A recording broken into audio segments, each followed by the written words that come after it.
So now that you're going, so Grown Man is popping. What was the next song after Grown Man that y'all released that took flight? Video Vixen? After Video Vixen, right after Grown Man, it was Video Vixen, and what helped us out of Video Vixen, it was cool because the pack was just now cracking. The pack was doing their thing.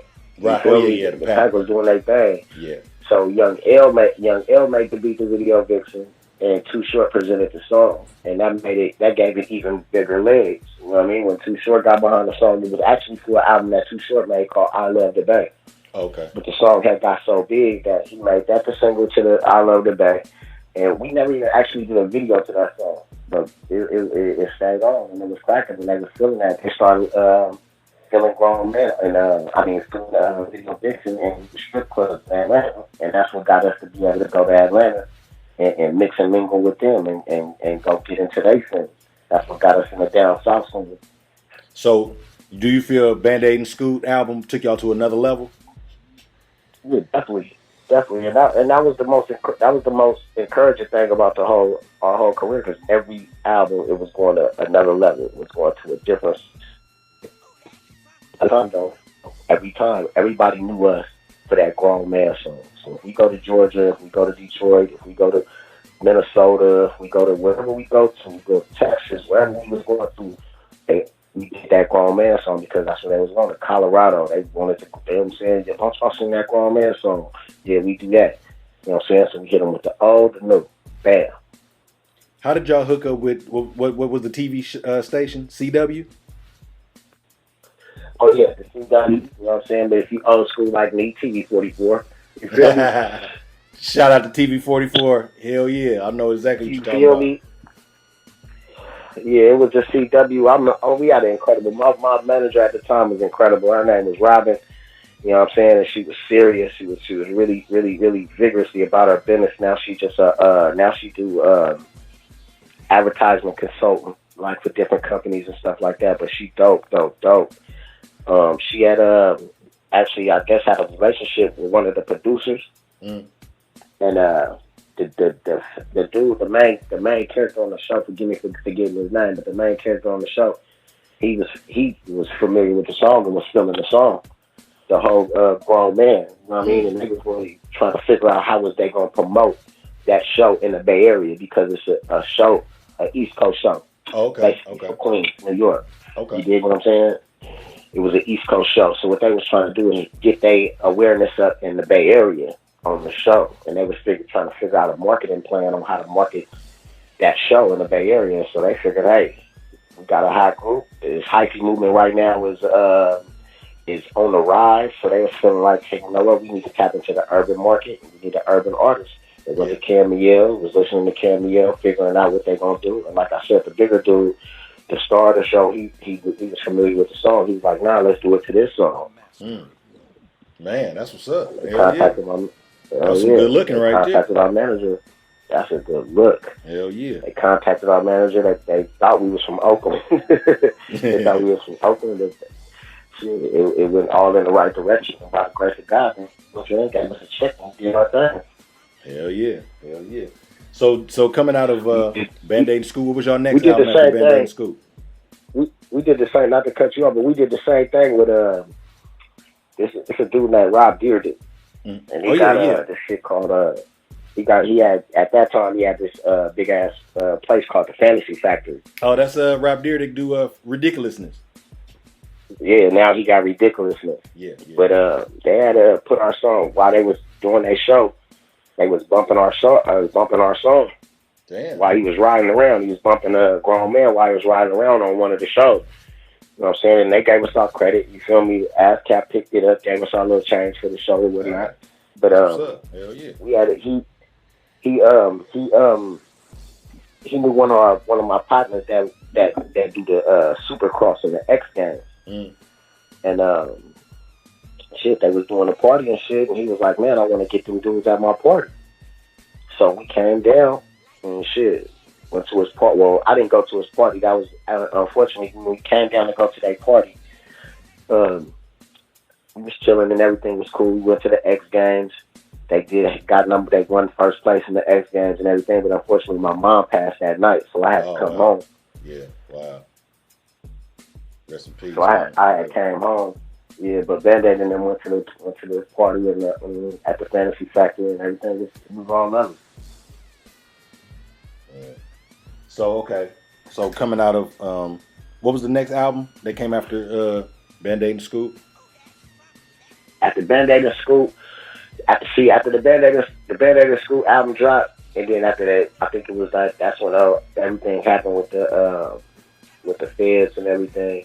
Oh yeah. So the album that we dropped out, then the album we dropped after that, while my boy was out on bail, it was Controversy. We dropped the album called Controversy because we was going through a lot of controversy. The thing about Controversy is we wasn't able to do what we wanted to do on Controversy because Band-Aid was out on preach. Well, he was in a halfway house, and his lawyer really didn't want me to do nothing with the music. But we had a mixtape. They shut the whole mixtape down. We had a mixtape called Cheech and Chong. They shut that whole mixtape down. He told me he didn't want that released. The cover of it wasn't cool. It was just supposed to be a mixtape about weed and all that. But he was like, nah, it ain't cool. So I had to get rid of that one. Conspiracy, he went through with a fine-tooth comb and was like, nah, we can't use this song. No, we can't use this song. He's talking about this in this song. We can't use that. So I put the album out, but it was like I'm putting the album out forcefully. Like, I didn't even want to put the album. It wasn't something that me and him was real proud of, and me and him was like, okay, yeah, this is going to be that one that do it. Right. Because if we put something out, we want to feel like this album going to be that one. Right. You know what I mean? And we just wasn't feeling that with this album. I mean, it did cool. Everything was all right with it, but it wasn't a album that we wanted to, you know what I'm saying, that me and him wanted to do. Right. And so what we did was, that album came out. It did cool. We did some shows off that album. Then we was working on some more music, and we put out HOODSTARZ Radio. Right. We put out HOODSTARZ Radio. Right. You know, and that's when we had the single Elevator. Yeah, buddy. Yeah. A single called Elevator, and that caught on pretty good too. They picked that one up. The radio picked that single up. It was cool. That was one of my favorite songs that we did on account that we had a young dude named D Smack from Willow Park. You know what I'm saying? Right there on Willow Road. He did the beat for it. You know what I mean? So we was rocking. Hey, what was the video y'all shot? Nah, that wasn't Elevator. Pat and Ron. Y'all did the Pat and Ron? Pat and Ron. What song was it? That motherfucker slap. That's that All Gas Patron.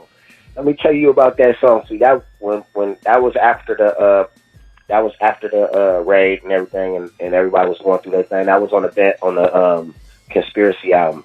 I mean, the Controversy album. Excuse me. That was on the Controversy album. That song, I originally did that song by myself. That was a solo song that I had did.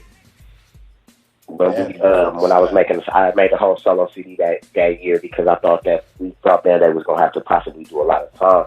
So I did a slew of songs.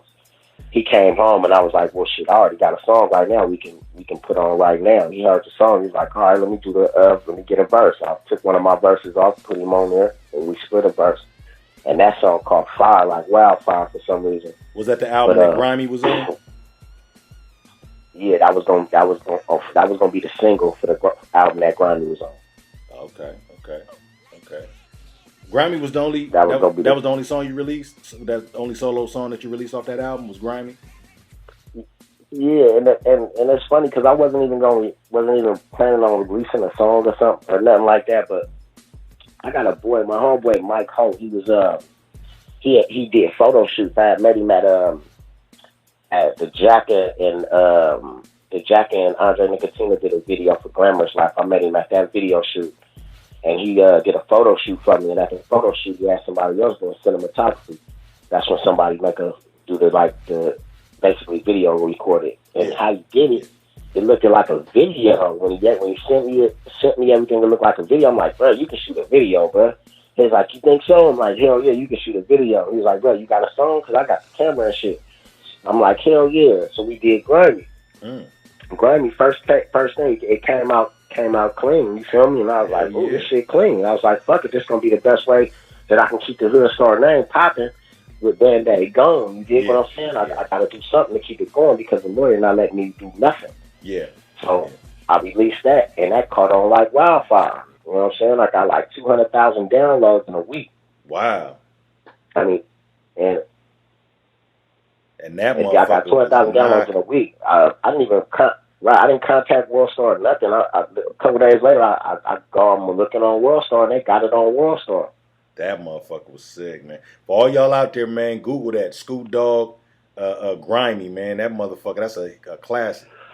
That's a classic. Yeah, they put it on put it on WorldStar. You feel me? I'm like, okay, well let's do this. You feel me? I'm like, let's do it. So But yeah, okay, I got a couple smacks on that song. On that album. I'm still thinking about probably redoing a couple of them songs, but I had some slaps on there though. shit, I know you did, man. Hell yeah. So after controversy, Hoodstar Radio, you had a lot. You guys had a lot of features on Hoodstar Radio, man. That was a sick ass classic album, man. I like that album a lot, man. Yeah, well